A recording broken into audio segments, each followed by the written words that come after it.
আওয়ামী লীগ সরকারের আমলে দুর্নীতি ও লুটপাটের মাধ্যমে গড়ে ওঠা কানাডার কুখ্যাত বেগমপাড়া আবারও আলোচনায়। অন্তর্বর্তী সরকারের অর্থ পাচার বিরোধী পদক্ষেপের পর এবার প্রকাশ্যে আসছে সেসব প্রভাবশালী আমলা, ব্যবসায়ী ও রাজনীতিবিদদের নাম, যারা টরন্টো, মন্ট্রিল ও মিসিসাগা সহ কানাডার অভিজাত এলাকায় কোটি কোটি টাকার বাড়ি ও ফ্ল্যাট কিনে রেখেছেন। বেগমপাড়ার আলোচনা এবার সামনে এসেছে বাংলাদেশ প্রতিদিনের একটি প্রতিবেদনের হাত ধরে। নায়াসিনামাইড ও স্যালিসাইলিক সমৃদ্ধ লিলি ফেস ওয়াশ, যা ফেসের ডেড স্কিন সেল দূর করে দেয় দ্বিগুণ ফাস্টার ব্রাইটেনিং। সরকারি নথি ও আদালতে উপস্থাপিত তথ্য অনুযায়ী যারা আছেন এই তালিকায়, তাদের মধ্যে প্রথমেই আছেন মন্ট্রিল ও টরন্টোয় 4টি বাড়ির মালিক সাবেক প্রধানমন্ত্রীর মুখ্য সচিব ডক্টর আহমেদ কায়কাউস। এরপরে আছেন সাবেক স্থানীয় সরকার সচিব আবু আলম শহীদ খান, টরন্টোয় যার বাড়ি আছে একটি। আছেন সাবেক প্রোটোকল অফিসার আলাউদ্দিন নাসিম চৌধুরী। এছাড়াও আছেন সাবেক মুখ্য সচিব আবুল কালাম আজাদ, যার টরন্টোয় 3টি ফ্ল্যাট আছে। সাবেক মুখ্য সচিব ও এনবিআর চেয়ারম্যান নজিবুর রহমান। মিসিসাগায় রয়েছে তার 2টি বিলাসবহুল বাড়ি। টরন্টো ও মন্ট্রিলে 5টি ফ্ল্যাট আছে সাবেক সচিব এম হেলাল উদ্দিনের। আছেন দুর্নীতি দমন কমিশনের সাবেক চেয়ারম্যান ডক্টর ইকবাল মাহমুদ। কানাডায় তার রয়েছে 3টি বাড়ি।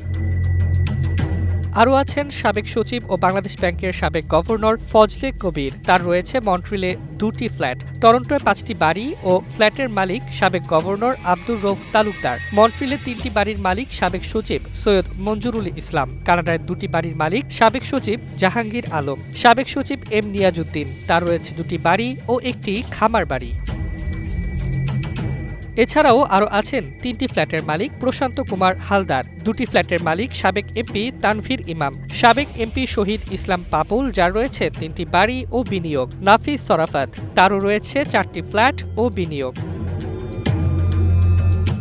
সাবেক এনবিআর কর্মকর্তা মতিউর রহমান, তার আছে 3টি বাড়ি। সাবেক প্রেস সচিব নাইমুল ইসলাম খান, তার আছে একটি ফ্ল্যাট। নাসা গ্রুপের চেয়ারম্যান নজরুল ইসলাম মজুমদার, তার আছে 4টি বাড়ি ও বিনিয়োগ। এমপি শামীম ওসমান, তার আছে একটি বাড়ি। পুলিশের সাবেক আইজি বেনজির আহমেদ, তার মেয়ের নামে 2টি বাড়ি রয়েছে। সাবেক প্রধান বিচারপতি এসকে সিনহা, তার মেয়ের নামেও রয়েছে একটি ফ্ল্যাট।